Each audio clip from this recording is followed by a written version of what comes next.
सभी भक्तजनों का स्वागत है हमारे चैनल पर। आज हम जानेंगे वट सावित्री की व्रत कथा और पूजा विधि। सबसे पहले जानते हैं वट सावित्री की पूजा विधि। वट सावित्री के दिन सुहागन महिलाएं प्रातःकाल उठकर स्नान करके व्रत का संकल्प लें, साफ वस्त्र धारण करके 16 श्रृंगार करें, एक टोकरी में 7 तरह के अनाज रख ले और दूसरी टोकरी में देवी सावित्री की प्रतिमा रखें। इसके बाद वट वृक्ष पर जल चढ़ाएं, फिर कुमकुम अक्षत चढ़ाएं, दीप जलाकर धूप दिखाएं। अब लाल कलावे को ले और वट वृक्ष के 5 या 7 चक्कर लगाते हुए लपेटकर बांध दें। इस बात का ध्यान रखें कि हर परिक्रमा पर एक चने का दाना वृक्ष पर चढ़ाती जाएं। घर आकर शाम के समय व्रत कथा पढ़ें अथवा सुनें। वट वृक्ष की पूजा के बाद पति की आरती करें और उनका आशीर्वाद लें।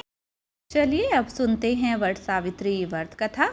प्रसिद्ध तत्वज्ञानी अशुपति भद्र देश के राजा थे। उनको संतान सुख नहीं प्राप्त था। इसके लिए उन्होंने 18 वर्ष तक कठोर तपस्या की, जिसके उपरांत सावित्री देवी ने कन्या प्राप्ति का वरदान दिया। इस वजह से जन्म लेने के बाद कन्या का नाम सावित्री रखा गया।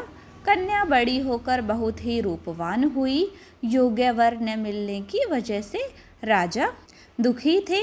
राजा ने कन्या को खुद वर खोजने के लिए भेजा। जंगल में उसकी मुलाकात सत्यवान से हुई। धुम्रसेन के पुत्र सत्यवान को पति रूप में स्वीकार कर लिया। इस घटना की जानकारी के बाद ऋषि नारद जी ने अशुपति से सत्यवान की अल्प आयु के बारे में बताया। माता पिता ने बहुत समझाया, परंतु सावित्री अपने धर्म से नहीं डिगी, जिनके जिद के आगे राजा को झुकना पड़ा। सावित्री और सत्यवान का विवाह हो गया। सत्यवान बड़े गुणवान, धर्मात्मा और बलवान थे। वे अपने माता पिता का पूरा ख्याल रखते थे। सावित्री राजमहल छोड़कर जंगल की कुटिया में आ गई थी। उन्होंने वस्त्र आभूषणों का त्याग कर अपने अंधे सास ससुर की सेवा करती रहती थी। सत्यवान की मृत्यु का दिन निकट आ गया। नारद ने सावित्री को पहले ही सत्यवान की मृत्यु के दिन के बारे में बता दिया था। समय नज़दीक आने से सावित्री अधीर होने लगी। उन्होंने दिन पहले से ही उपवास शुरू कर दिया। नारद मुनि के कहने पर पितरों का पूजन किया। प्रत्येक दिन की तरह सत्यवान भोजन बनाने के लिए जंगल में लकड़ियां काटने जाने लगे तो सावित्री उनके साथ गई। वह सत्यवान के महाप्रयाण का दिन था। सत्यवान लकड़ी काटने पेड़ पर चढ़े, लेकिन सिर चकराने की वजह से नीचे उतर आए। सावित्री पति का सिर अपनी गोद में रखकर उन्हें सहलाने लगी। तभी यमराज आते दिखे तो सत्यवान के प्राण लेकर जाने लगे। सावित्री भी यमराज के पीछे पीछे जाने लगी। उन्होंने बहुत मना किया, परंतु सावित्री ने कहा, जहाँ मेरे पति देव जाते हैं वहाँ मुझे जाना ही चाहिए। बार बार मना करने के बाद भी सावित्री पीछे पीछे चलती रही। सावित्री की निष्ठा और पति परायणता को देखकर यम ने एक एक करके वरदान में सावित्री के अंधे सास ससुर को आंखें दी, उसका खोया हुआ राज्य दिया और सावित्री को देखने के लिए कहा। वह लौटे कैसे? सावित्री के प्राण तो यमराज लिए जा रहे थे।